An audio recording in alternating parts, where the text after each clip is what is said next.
सर्वे छात्र छात्राणि नमस्कारः। आज वयं संस्कृत पठिष्यामः। आज दिनांकः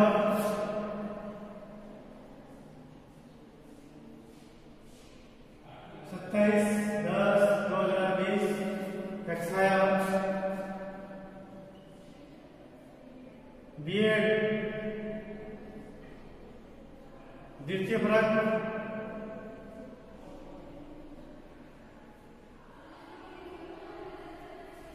विषय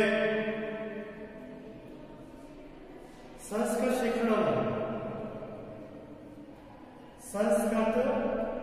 शिक्षण इकाई 3 और प्रकरण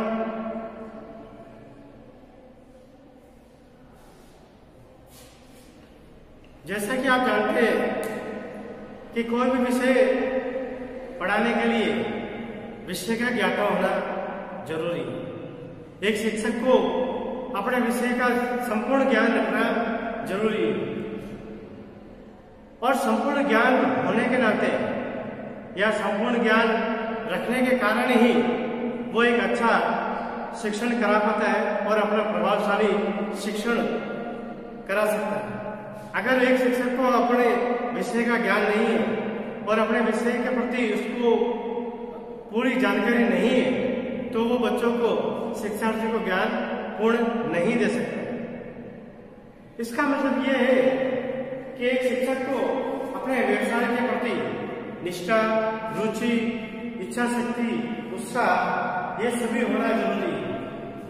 अगर अपने विषय के प्रति इसका समर्पण नहीं है, अपने विषय के प्रति उसका लगाव नहीं है तो वो नई नई बातों को, बच्चों को नई नई नवाचारों को, नई चीजों को, नई खोज को वो बच्चों के साथ में संरक्षण नहीं करा पाता। इसलिए एक शिक्षक को अपने विषय से विशेषज्ञ होना बहुत जरूरी है। जैसे एक डॉक्टर जब डॉक्टर करता है और इलाज करता है तो अपने वो प्रोफेशनल यानी अपने व्यवसाय में इतना समर्पित होता है कि नई नई चीजों को खोजने की कोशिश करता है और प्रयोग करता है, फिर सीखता है, फिर नई चीज को नई बातों की खोज करता है। यानी उसका जो इलाज ही एक्सपेरिमेंट होता है यानी प्रयोग होता है। जब तक एक शिक्षक प्रयोग करना नहीं सीख पाएगा तब तक वो नई बातों को अपने शिक्षार्थी में लागू नहीं कर सकता है। तो कहने का मतलब है कि एक शिक्षक को अपने व्यवसाय के प्रति बड़ा ईमानदारी, निष्ठा, कर्तव्य निष्ठा, जिम्मेदारी, ईमानदारी और लगन होनी चाहिए, तभी वो नई नई चीजों को सीख पाता है। तो आज हम संस्कृत शिक्षक की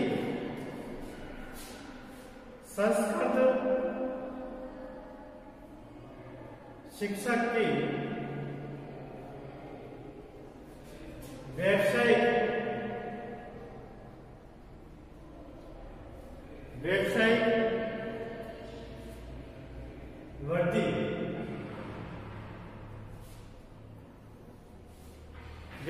वर्दी के लिए किन किन नवीन प्रवृत्तियों को अपनाया जा सकता है उनके बारे में आज चर्चा करेंगे।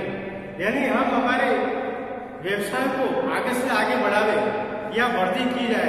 जैसे एक व्यक्ति होता है, एक छोटा सा उदाहरण दूंगा कि एक व्यक्ति से दुकान डालता है तो दुकान को लेके बैठना है से दुकान कभी नहीं चलने वाली। उस दुकान में आगे और क्या करे, लोगों को क्या लुभावे, ऐसी कौन सी चीजें लावे जिससे ग्राहक की, उपभोक्ताओं की मांग को पूरी कर पाए, ऐसी कौन सी चीजों को छूट दी जाए, ऐसी कौन सी चीजों से अपने दुकान को डेकोरेट किया जाए जिससे लोग और कस्टमर, ग्राहक उस दुकान पर आए। यानी अगर एक व्यक्ति, एक दुकानदार अपने व्यवसाय में वृद्धि नहीं कर पाएगा तो उसके बिजनेस में, उसके जो भी उसने बिजनेस डाला उसमें वृद्धि कभी नहीं हो सकती, उसके व्यवसाय में कभी वृद्धि नहीं हो सकती। अपने व्यवसाय को बढ़ाने के लिए अपने आप को भी बढ़ाना जरूरी है। अपनी तरक्की, अपनी नवीन प्रवृत्तियों को लागू करना जरूरी है, तभी एक ग्राहक उस दुकान पे खींचा चला आता है और उस दुकान पे जाके उन चीजों को खरीदता है। वैसे की वैसे यही है कि एक शिक्षार्थी बड़ी अभिलाषा रखता है, बड़ी उम्मीद रखता है अपने एक टीचर से, एक शिक्षक से लेकिन एक शिक्षक का फर्ज होता है कि अपने व्यवसाय के प्रति वो निष्ठा रखे, अपने व्यवसाय के प्रति समर्पित की भावना रखे। और वो तभी होगा जब अपने व्यवसाय के प्रति, अपने ज्ञान में, अपनी नवीन प्रवृत्तियों में वो वृद्धि करे, आगे से आगे बढ़ाए, आगे से आगे विकास करे, नई नई चीजों को सीखे, तभी वो आगे बढ़ सकता है, तभी वो अपने शिक्षार्थी को पूर्ण ज्ञान दे सकता है। तो ऐसी कौन सी बातें हैं जिससे वो अपने व्यवसाय में नवीन प्रवृत्तियों को विकास कर सकता है या उसमें बढ़ावा दे सकता है? तो कुछ बातें हैं जो मैं आपके सामने प्रस्तुत कर रहा हूं। नवीन शिक्षण विधियों का प्रयोग। सबसे पहले है नवीन शिक्षण विधियों का प्रयोग।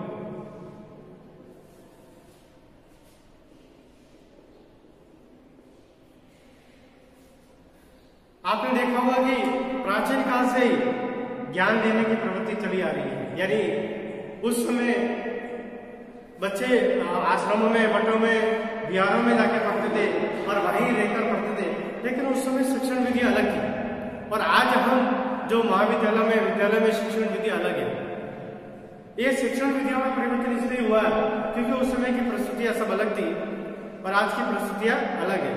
एक शिक्षक होने के नाते जब वो महसूस करता है कि मेरी जो शिक्षण विधि है, उस शिक्षण विधि से बालक या शिक्षार्थी सीख नहीं पा रहा है, तो अपनी शिक्षण विधियों को बदले, अपनी शिक्षण विधियों को परिवर्तन करे।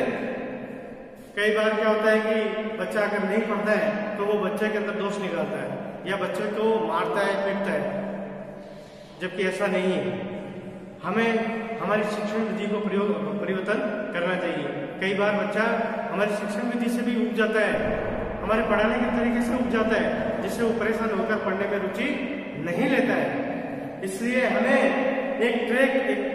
एक मार्ग को परिवर्तन करना पड़ता है, एक नया अलगाव करना पड़ता है, नया इन्वेशन करना पड़ता है, तभी वो इंटरेस्ट लेता है। तो हमारी शिक्षण विधियों को हमेशा परिवर्तन करते रहना चाहिए।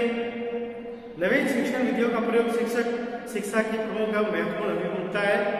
वर्तमान युग में शिक्षक शिक्षा को समस्त नवीन वैज्ञानिक विधियों को सम्मिलित किया गया है, जो कि शिक्षण अधिगम प्रक्रिया को छात्र और शिक्षक दोनों के लिए रुचिपूर्ण बनाती है। यानी शिक्षण विधि ऐसी हो जो शिक्षार्थी को लुभावे, शिक्षार्थी को इंटरेस्ट पैदा करे, आनंद बनाए। शिक्षण विधि कोई संविधान में लिखी हुई कोई चीज नहीं है जो आपको जबरदस्ती थोपनी है या उसी मार्ग पर चलकर आपको शिक्षार्थी को ज्ञान देना है। आप अपने अनुसार, बच्चों के ज्ञान के अनुसार, बच्चों के स्तर के अनुसार अपनी शिक्षण विधि को परिवर्तन कर सकते हैं। फिर शिक्षक शिक्षा में संप्रेषण, शिक्षक शिक्षा में संप्रेषण।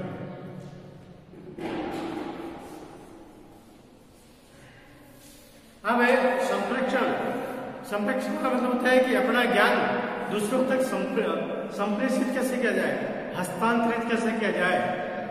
कई बार हम देखते हैं कि एक टीचर बहुत सारी तैयारी करता है, बहुत सारा ज्ञान अर्जित कर लेता है, लेकिन ज्ञान अर्जित करने से ही ज्ञान हस्तांतरित नहीं होगा।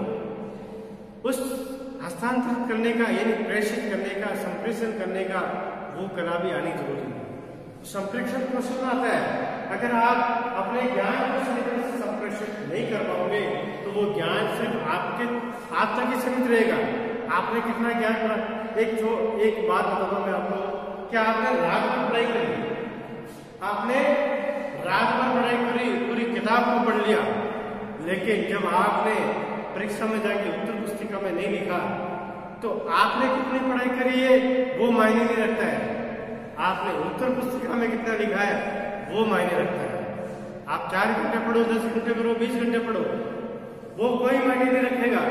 लेकिन आपने कॉपी में, आपने उत्तर पुस्तिका में प्रश्नों का उत्तर कितना लिखा है वो मायने रखता है, वहां से आपका मूल्यांकन होगा। तो कहने का मतलब है कि एक शिक्षक कितनी भी तैयारी कर लो, कितना भी ज्ञाता क्यों न हो, कितना भी ज्ञान क्यों न हो, लेकिन अपने ज्ञान को वो हस्तांतरित नहीं कर सकता है तो वो शिक्षक कहलाने लायक नहीं। फिर ज्ञान का स्थायित्व, तीसरा है ज्ञान का स्थायित्व। ज्ञान का स्थायित्व का मतलब ये होता है कि ज्ञान ऐसा हो जो लंबे समय तक चिरस्थायी हो। बच्चे आपके अंदर इंटरेस्ट या रुचि तभी लेंगे जब वो महसूस करेगा जो शिक्षक पढ़ा रहा है वो मेरे काम की चीज है, मेरे जीवन की उपयोगी चीज है, तभी वो आपके पढ़ाई में, आपके शिक्षण में रुचि लेगा। अगर आप शिक्षण और ज्ञान एक बच्चों के जीवन उपयोगी नहीं होगा तो वो कभी भी इंटरेस्ट नहीं लेगा। यानी शिक्षण ऐसा हो जो आपका स्थायी कर सके, ज्ञान ऐसा हो जो उस ज्ञान को स्थायी कर सके। ऐसा ही हमारा संरक्षण होना चाहिए, ऐसा ही है हमारा शिक्षण होना चाहिए। शिक्षा में प्रयोगात्मक कार्य, बहुत अच्छी बात नहीं है कि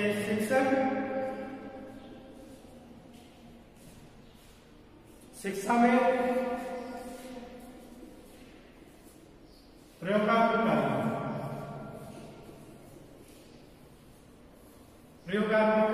कार्य।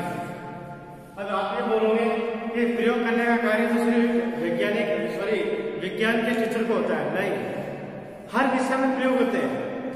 प्रयोग करने से ही हमें दो चीजों का मालूम पड़ता है, वो है एक सही और एक गलत। जब तक आप प्रयोग नहीं करोगे तब तक आपका दो का निर्णय नहीं कर सकते। आप ना तो किसी वस्तु के बारे में सही बता सकते हो, न ही वस्तु के बारे में आप गलत बता सकते हो। इसलिए हमें हमारा ज्ञान कितना सही है, हम जो शिक्षण करवा रहे हैं, हम जो विषय वस्तु बता रहे हैं, हम बच्चों को पढ़ा रहे हैं, वो ज्ञान कितना सही है कितना गलत है वो तो प्रयोग करने के बाद ही मालूम होता है। इसलिए एक टीचर को हर समय प्रयोगात्मक कार्य करते रहना चाहिए। प्रयोगात्मक कार्य करने से ही हमें मूल्यांकन का मालूम पड़ता है, हमें नवीन बातों का मालूम पड़ता है, हमें समस्याओं का मालूम पड़ता है। शिक्षा वर्तमान युग में पूर्ण प्रयोगात्मक दृष्टिकोण पर आधारित है। प्रयोगात्मक कार्य को शिक्षा में विशेष स्थान प्रदान किया गया है।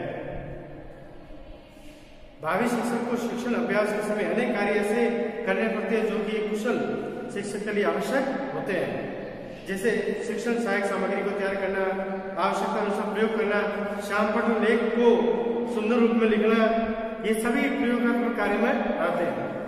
इसके बाद है पांचवा तकनीकी प्रयोग।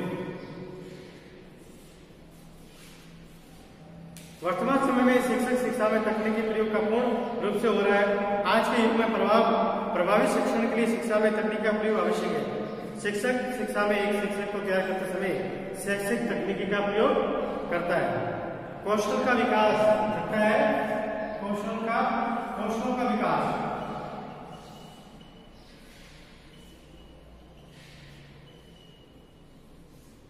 हमारे भाषाई कौशल कितने होते हैं? 4 कौशल होते हैं, सुनना, बोलना, पढ़ना और लिखना। इन चारों कौशलों में अगर कोई व्यक्ति दक्षता प्राप्त कर लेता है तो वो कहीं भी उसको ज्ञान अर्जित करने में कहीं दिक्कत नहीं आएगी, उसको ज्ञान संप्रेषित करने में कहीं दिक्कत नहीं आएगी, क्योंकि कहीं भी रुकावटें आती है इन चारों कौशलों में कोई भी एक कौशल की कमी रहने के कारण से आती है। अगर हम चारों कौशलों में अगर दक्षता प्राप्त कर लेते हैं, निपुणता प्राप्त कर लेते हैं, तो हमें कहीं भी ज्ञान प्राप्त करने में कोई दिक्कत नहीं आती। इसलिए चारों कौशलों में हमें निपुणता प्राप्त करनी जरूरी है और चारों कौशलों में विकास करना जरूरी होता है। फिर इसके बाद में सूक्ष्म शिक्षण का प्रयोग है। सूक्ष्म शिक्षण का प्रयोग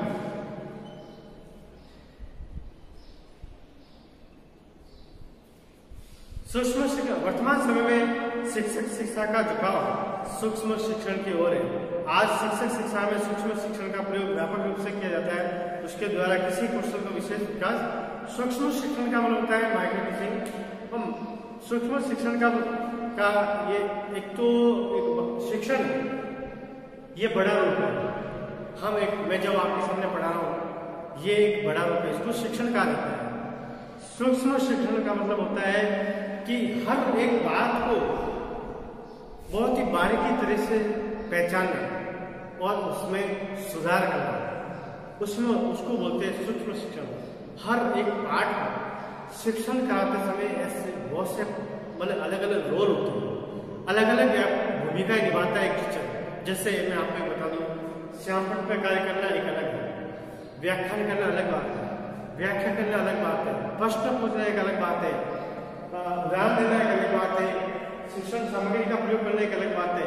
तो शिक्षण करवाते समय एक टीचर कई भूमिकाओं का कई भूमिका अदा करता है। तो ये सभी जब एक शिक्षण प्रभावशाली कब होगा, जब इन सभी चीजों को यानी सूक्ष्म शिक्षण को करते हुए चले, सभी अगर चीजें सही होगी तभी आपका शिक्षण प्रभावशाली बनेगा। उसी को हम सूक्ष्म शिक्षण कहते हैं। फिर एक क्रियाशीलता की ओर झुकाव, आठवां है क्रियाशीलता की ओर झुकाव।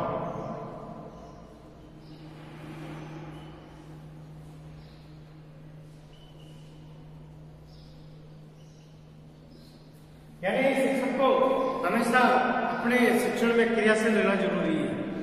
अगर शिक्षक ही क्रियाशील नहीं रहेगा तो शिक्षार्थी से कभी भी उम्मीद की नहीं जा सकती, क्योंकि शिक्षक से ही शिक्षार्थी सीखता है। शिक्षार्थी ही एक अपने टीचर से हर चीजों को सीखता है, क्योंकि टीचर को एक मतलब है कि भगवान के तुल्य माना जाता है और वो एक माँ बाप के समान मानता है। तो आज हम इतना ही करेंगे। अगले वीडियो में हम अगला विषय लेकर प्रस्तुत होंगे।